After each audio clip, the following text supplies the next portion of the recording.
ମାନେ ଏଇ ଗୋଟେ ଛୁଆ ମାନେ ଶୋଇଛନ୍ତି ଦେଖ, ମାନେ ପୁରା ଶୀତ ଲାଗୁଥିଲା ଘୋଡ଼ିଥିଲେ, ମୁଁ ସେଟାକୁ କାଢ଼ିକି ସେଠି ରଖିଦେଇଛି, ତଥାପି ବି କେମିତିଆ ଶୋଇଛନ୍ତି, ନିଦ ଛାଡ଼ୁନି ୟାଙ୍କର।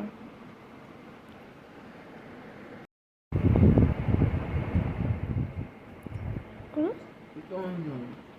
ମୋବାଇଲ କିଛି ନାହିଁ, ମାନେ ମୁଁ ସୁଇଚ୍ ଅଫ୍ କରିକି ଖୋଲିନି, ଗୋଟେ ଗୀତ ବାଜୁଥିଲା ସେଇଥିପାଇଁ। ସେ ହଉନି, ତା ସୁଇଚ୍ ଅଫ୍ କରିକି ଖୋଲିନି, ଯେତେ କାଟିଲା ବେଳକୁ ସେ ହଉନାହିଁ, ସେଥିପାଇଁ ସୁଇଚ୍ ଅଫ୍ କରିଦେଇଛି। ଖୋଲିଲେ କଟିଯିବ ନା। ଏଇ ଦେଖନି କ୍ଷୀର ଦେଖ,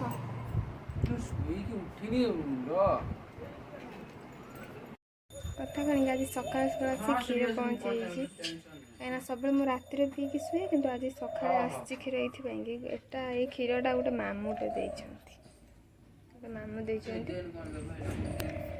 କ'ଣ ଯିବ କୁଆଡ଼େ? ଠିକ୍ ଅଛି। ମୋ ମା ଚିନି ଦେଇଥିଲା, ସେ ଗୋଟେ ମିଶ୍ରି ହେଇଯାଇଛି।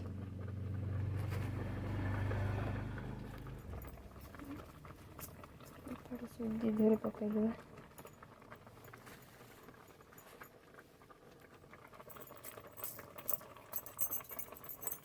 ଚିନି ମିଶ୍ରି ହେଇଯାଇଛି। ଆମେ ସମସ୍ତେ ଜାଣିଥିବା କ୍ଷୀରରେ ରସୁଣ କ'ଣ ପାଇଁ ପଡ଼େ? ଥଣ୍ଡା ପାଇଁ। ଆଉ ଆଜି ଟିକେ ଥଣ୍ଡା ହେଇଯାଇଛି ତ ବାବୁଙ୍କୁ, ସେଥିପାଇଁ ମୁଁ ଟିକେ କ୍ଷୀରରେ ରସୁଣ ପକେଇକି ଦେବି ଆଉ।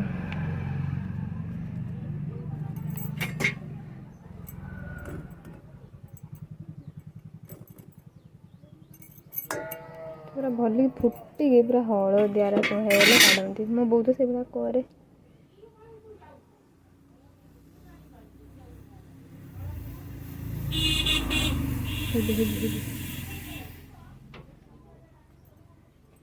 କ୍ଷୀର ଜିନିଷ ଖାଲି ଉତୁରିବ, ଯଦି ହାଣ୍ଡି ଯେଉଁ ଧାନ ଉଷୁନା ହାଣ୍ଡି ଭିତରେ ଯଦି ଗୋଟେ ଗ୍ଲାସ୍ କ୍ଷୀର ଦେଇଦେବା, ତାପରେ ଜାଳିବା, ତଥାପି ବି ସେ ଉତୁରିବ।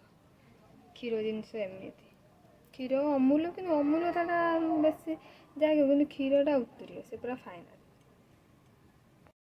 ନା ତମେ ଆଜି ବେଲା ସହ ପିଅ। ହଁ, ସୁଜି ଭଲ ଲାଗୁଛି ନା? ତା ଭିତରେ କ୍ଷୀର ଦେଇଦେଇଥିଲି ଟିକେ। ତମେ ବେଲା ସହ ପିଅ। ଆ ଭିତରେ ନା କ'ଣ ଦିଆହେଇଛି? ରସୁଣ ପକେଇଛି ତମ ପାଇଁ।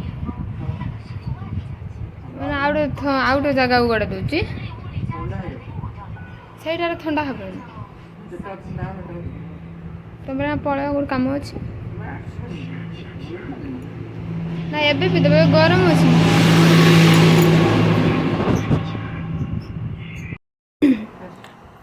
ପାନିଆରେ କ'ଣ ହେଇଛି? କା ଚୁଟି? ତମ ଚୁଟି ଖାଇଲା ଭଳିଆ ଦେଖାଯାଉଛି। ମାନେ ଏଇଠି ବସିଥିଲୁ ମାନେ ସେ ଭାବିଛି କ'ଣ ଗୋଟେ ଖାଉଛନ୍ତି ମାନେ। ମାନେ ସବୁବେଳେ ତ ଖାଉଛି, ସେଦିନ ଆସି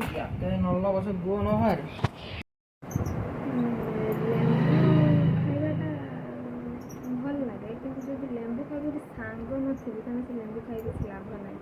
ସାଙ୍ଗ ହେଇକି ବସିକି ଲେମ୍ବୁ ଖାଇବା ସବୁ ଅଲଗା ପ୍ରକାର ମଜା।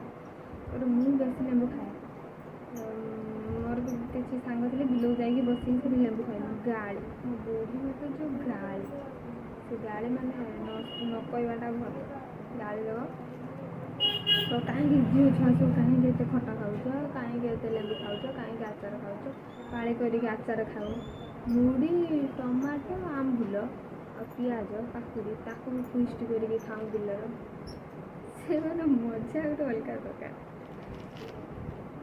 ଆଉ ଏକୁଟିଆ ଖାଇଲେ ଲେମ୍ବୁ କିଛି ମଜା ନାହିଁ, କିଛି କୌଣସି ପ୍ରକାର ମଜା ନାହିଁ। ସାଙ୍ଗ ହେଇ ଖାଇବୁ ପୁରା ମଜା।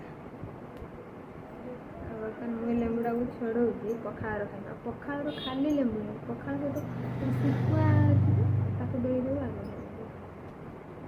କିନ୍ତୁ ମାନେ ଲେମ୍ବୁ ଦେହଟା ରାଗ ହେଇଥିବା ଦରକାର, ଆଉ ତା ସହିତ ରସୁଣ, ତାପରେ ଭଲ ଖାଇବା ପଖାଳ ସହିତ କେତେ ଲାଗେ। ମୁଁ ଖାଲି ଖାଇଦିଏ ଏମିତି,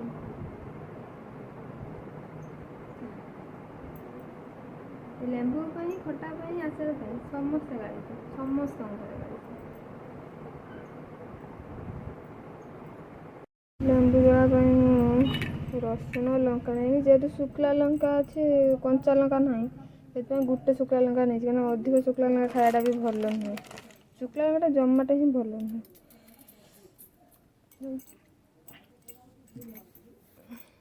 ତରକାରୀ ହବା ଭିତରେ ମୁଁ ଯାଉଛି ଖାଇଦିଏ। ମା କହିବ ଲେମ୍ବୁ ଖାଉଛ, ଆଉ ଆଚାର ଖାଉଛ, ଖଟା ଖାଉଛ, ମାନେ ସବୁ ପ୍ରକାର ସବୁ ଖାଉଛ, ଆମ୍ବୁଲ ବି ଖାଇ ହେଉଛ, ଆଉ ପେଟ କାଟିଲେ କିଏ ବାପ ତୋର ପିଠିର ପଡ଼ିବ କହିକି କହିବ ମୁଁ ହେଲି ଆ ଝିଅ, ଦେଖିଆ ଆଉ ତୋ ପିଠ ଆଜି କିଏ ପଡ଼ିବ। ମୁଁ ବି ମୋ ବାପା ନା ଧରିକି କହିଲି ମୁଁ ହେଲି ବି ଆରି ଝିଅ, ଦେଖିଆ ତୋର କିଏ ପିଠ ପଡ଼ିବ। ଆଉ ମୋତେ ଗାଳି ଦେଲେ ଦେଖା ତୋତେ ମୁଁ ଗାଳି ଦେବି, ମୋ ବାଆକୁ ଲଗେଇଦେବି, ମାନେ ତୋ ସ୍ୱାମୀକୁ ଲଗେଇଦେବି। ସେଠୁ କହିବ ସ୍ୱାମୀ ତ ବା ମୋର କ'ଣ କରିବ, କ'ଣ କରିବ, ବା କ'ଣ କରିବ, ବା ମା ତୋ ବିଷୟରେ କ'ଣ କହୁଛି, ତୁ କିଏ ମାଆକୁ ମାରୁଥିଲୁ, ତୁ କ'ଣ ମାଆକୁ ଗାଳି ଦେଉଥିଲୁ, ତାକୁ ଟିକେ ଶିଖେଇଦେମି। ଆଉ ସେ ସେଇଠୁ ତାର ଟିକେ ନଈ ନଈକା ଚାଲେ, ଗୋଟେ ବାଡ଼ିଟେ ଧରିକି, ତା ବାଡ଼ି ଧରିକି ଉଲ୍ଟି ମୋତେ ଗୋଡ଼େଇବ, ହଁ ତୁ ଲେମ୍ବୁ ଖାଇଛୁ, ରାତି ସାରା ମୋତେ ଶୋଇତେ ଦେବୁନି, ଆଉ ମାନେ ମୋ ବା ମା ପାଖରେ ଶୁଏ, ମୋତେ ଶୋଇତେ ଦେବୁନି ଆମକୁ, ଆଉ କହିବୁ ରାତି 12ଟା 1ଟାରେ କହିବୁ ମୋତେ ଝାଡ଼ା ଲାଗିଲାଣି ନେଇକି ଚାଲ, ଆଉ ଏଗୁଡ଼ା ସବୁ ତାର କହିବ। ବା ଏତେ ଶୀଘ୍ର ବି ଚାଲିଯିବ ବୋଲି ବି ଆମେ ଭାବିନଥିଲୁ। ମୁଁ ସବୁବେଳେ ଏତେ ବେମାର ପଡ଼େ କିନ୍ତୁ ଉଠେ, କିନ୍ତୁ ଏଥର ବେଶୀ ଚାଲିଛି ବୋଲି ଆମେ ଜାଣିଥିଲୁ।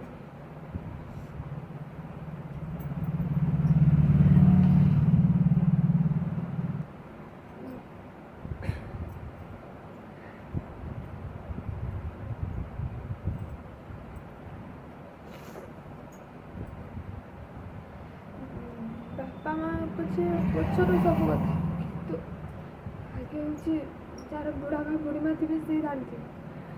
ବୁଢ଼ା ମା ବୁଢ଼ୀ ମା'କୁ ସ୍ନେହ ଭଲ ପାଇବା ସେଇଟା କେହି ବି ଦେଇପାରିବେନି।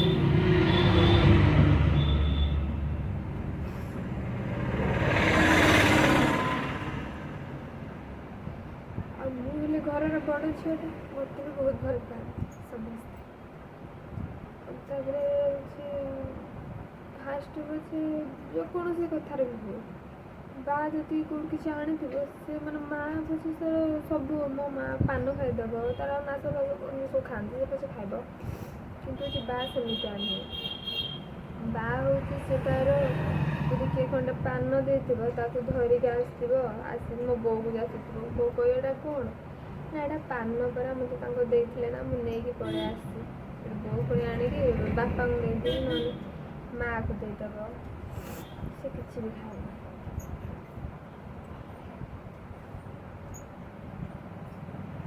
ସବୁଠୁ ବଡ଼ ଦୁଃଖର କଥା ଯେ ଆଉ ବା ଆମ ପାଖରେ ତ ନାହିଁ, କିନ୍ତୁ ଆମେ ସବୁ ଭାଇ ଭଉଣୀ ବାଆକୁ ଦେଖିଛୁ। ମୁଁ ତ ମୁଁ କଲେଜ ଗଲିଣି, +2 ସେକେଣ୍ଡ ଇୟର୍ କଲିଣି, ସେଥିପାଇଁ ବା ତ ଚାଲିଛି।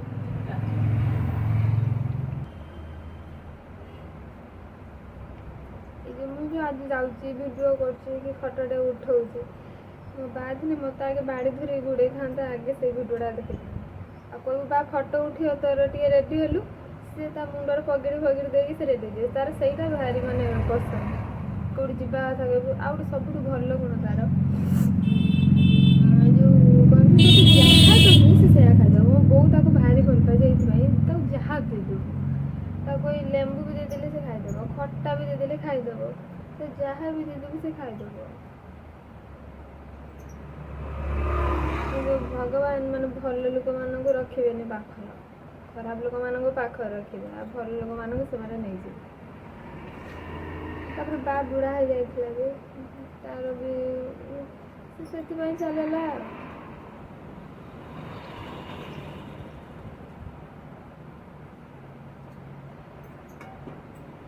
ଆଜି ଲେମ୍ବୁ ଆଉ ଭାତ ଏଭଳିଆ ଖାଇ ଦେଇଥାନ୍ତି ନା, ସିଏ ଥିଲେ ଏଇ ଖାଉଛୁ ଆକୁ କହିକି ପୁରା ମାନେ ମାରପିଟ୍ କରିଦେବେ, ନା ନା ଖାନା, ତୁ ରାତି ସାରା ଆମକୁ ଶୋଇତେ ଦେବୁନି କହିକି ଗାଳି ଦେବ।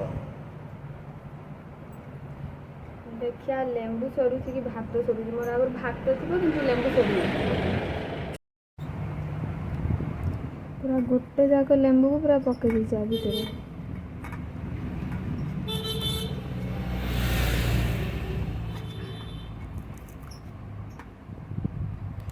ଆଜି ଫେରେ କାହିଁକି ଇଚ୍ଛା ହେଇଛି ଲେମ୍ବୁ ଖାଇତେ।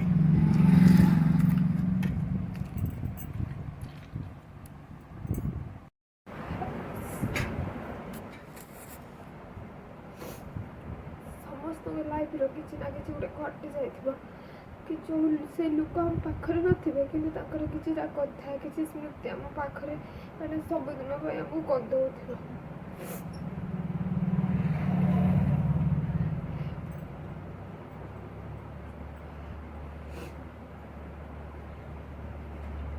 ସେମାନଙ୍କୁ ଭୁଲି ହଉଥିବ ଜୀବନର ଶେଷ ସମୟ ପର୍ଯ୍ୟନ୍ତ ବି ସେମାନଙ୍କୁ ଭୁଲି ହବନି। ଆଜି ପର୍ଯ୍ୟନ୍ତ ମୋ ବାପା ମୋ ମା ମୋ ବୋଉ ସମସ୍ତେ ଖାନ୍ଦିବ। ଯେକୌଣସି ଉତ୍ସାହ ପର୍ବପର୍ବାଣି ଆସିଲେ ମୋର ମନେ ପଡ଼ିଯାଏ କେମିତି ତା ବାବା ପାଖରୁ ପଇସା ଚୋର କରୁ ଆଉ ମା ନା ଦେଇଦଉ। ବିଛଣାର ମୂର୍ତ୍ତି ଦେଇକି ବି ମା ନା ଦେଇଦଉ, ମୁଁ ବା ନା ଦେଇଦଉ, ତୁ ବା ତୁ ମୁତିଛୁ। ସେ ଖାଲି ହସିବ, ତାକୁ ଯେତେ କଥା କହିଯା ଖାଲି ହସିବ। ବହୁତ ତାଠୁ ଶିଖିକି ଖାଇବା ପାଇଁ ବାପା ଆଣିଥିବେ ସମସ୍ତଙ୍କ ପାଇଁ ଭାଗ କରିକି, କିନ୍ତୁ ତା ପାଖରୁ ସ୍ପେଶାଲ ଆମେ ଖାଇବୁ ନେଇକି ଯାଉ ଖାଇ ଦେଇଥିବୁ। ତାପରେ ସେ କହିବ ମୋତେ କାହିଁକି ଫାଳେ ଦେଇଛୁ, ସେ ସତ କଥାଟା କହିଦେବ ମୋତେ କ'ଣ ପାଇଁ ଫାଳେ ଦେଇଥିଲୁ ମାତାଜି। ମୋ ବୋଉକୁ କହିବ, ମୋ ବୋଉ କହିବ ନା ତ ତମକୁ ତ ମୁଁ ଗୋଟେ ଦେଇଥିଲି ନା ଫାଳେ ବାଟରେ ବିଲେଇ ଖାଇଦେଇଛି। ବିଲେଇଟା ହେଲେ ମୁଁ ମାନେ ମୁଁ ଯେଉଁ ନେଇକି ଯାଏ ମୁଁ ସେଠି ଖାଇଦିଏ। ହଁ ବିଲେଇ ବାଟରେ ଖାଇଦେଇଛି ତମର ନା। ଓହୋ ଖାଇଦେଇଛି। ତାର ଭାରି ପିଆଜ ପସନ୍ଦ।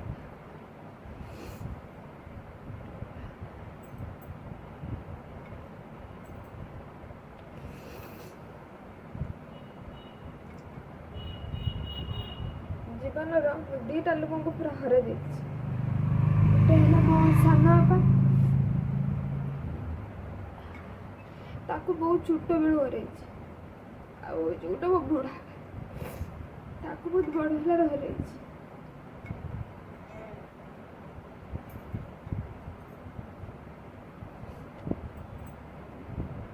କିନ୍ତୁ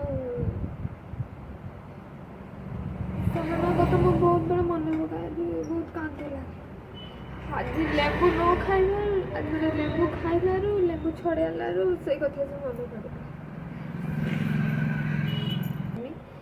କାରଣ ବହୁତ କାରଣ ଆଗ ସବୁ ବନେଇ ବୁନେଇକି ରଖିଲେଣି ଖାଇବାର ନାହିଁ, ଆଉ ଯଦି ଖାଇଦିଏ।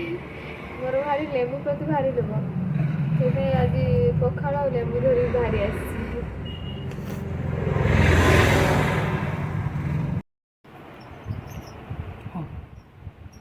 ବାପ ଇଏ କାଞ୍ଜି କି ଖଟା ହୁଏ? ଖାଅନି ଖାଅନି, ମୁଁ ତ କାଞ୍ଜି ଖାଇବିନି ବୋଲି ମୋର ଖାଇଦିଅ। କାଞ୍ଜିଟା ଖଟା କାଞ୍ଜିଟା ଖାଅନି ତାକୁ। ଚିନି ତମେ ହାର ହେପଟେ ବୁଲି ଦେଇଛ। ଟିକେ ପକେଇ ଦେଇଥିଲ। ଆମର ରଜ ଠାକୁର ଫାକୁର କିଛି ନାହିଁ, ସେଣେ କୁଆଡ଼େ ହୁଏ କିନ୍ତୁ ଏବେ ଆମର କିଛି ନାହିଁ। ଏବେ ଆମର ହଉନି, ତମେ ଖାଅ। ଆମର କିଛି ହଉନି ରଜ ଠାକୁର ଫାକୁର କିଛି ନାହିଁ, ଖାଲି ଯାହା ରଜରେ ଆମ ଘରେ ସଜବାଜ ହଉ ପିଠା ଖାଉ ଆଉ ବୁଲୁ, ଆଉ କିଛି ନାହିଁ। ଆଉ ହଉଛି ଆଉ ତ କିଛି ସେମିତି ନାହିଁ। ଆଉ ଏଇଠି ଦେଖିଲେ ରଜ ଠାକୁର ସେଇଟାରେ ଏଇରকম କାନ୍ଦି କରନ୍ତି। କାଞ୍ଜି ସହିତ ପୁଇ ଶାଗ ଘାଣ୍ଟ ମଜା ହେଇଛି।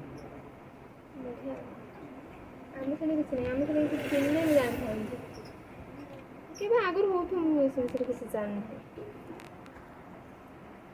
ହଉ ଖାଇଦେବା ଚାଲ। ଖାଇଦେବା, ଖାଅ।